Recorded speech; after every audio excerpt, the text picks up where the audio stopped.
I'm Helena Norberg-Hodge, Director of the international non-profit Local Futures.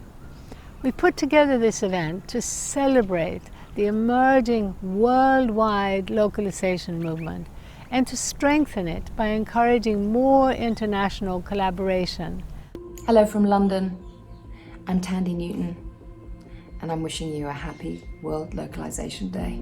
Happy Localization Day. Happy World Localization Day. 世界のローカリゼーションデイおめでとうございます。 We live in communities and we must help each other in communities. Derfor kan vi ikke leve i takt med naturen om vi ikke lokaliserer økonomien vår. And I'm thrilled to be with you today on World Localization Day. Be accountable to our bioregions, and that would be the most meaningful thing we could do.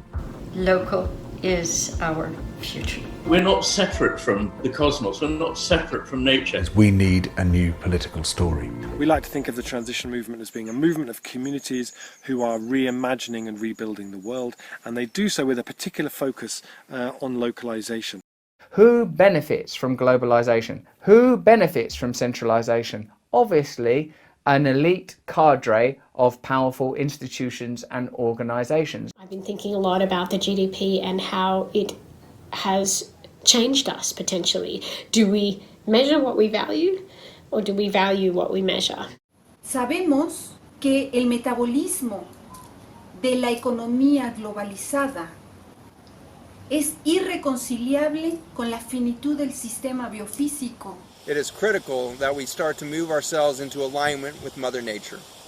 Big supermarkets are now gradually crowding out, squeezing out the small family farms, squeezing out the small family businesses. And one by one, the high streets are becoming dead as this trend goes on and on. Globalized work, globalized struggle. This is our slogan within La Via Campesina, a global peasant movement that struggles for food sovereignty, that struggles for land rights, that struggles for peasant rights, that struggles for building local economies and building local food systems.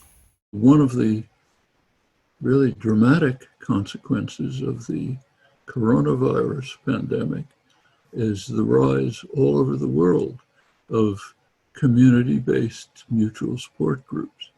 At the same time, there's a growth in response to the longer-term crisis of neoliberal capitalism, which has been devastating for 40 years. I think a lot of people are starting to realize that just giving responsibility to a few corporations for everything has left us all very vulnerable. Ma sempre più persone iniziano a comprendere che la soluzione è nella localizzazione della produzione dei servizi per ritornare ad un'economia non soltanto più umana, ma che sia capace anche di una maggiore redistribuzione della ricchezza prodotta, evitando che confluisca nelle mani di poche persone. For anyone who thinks that a new world will be born top down, they don't get it. Life grows from the bottom up, and localization is where the new world will be created.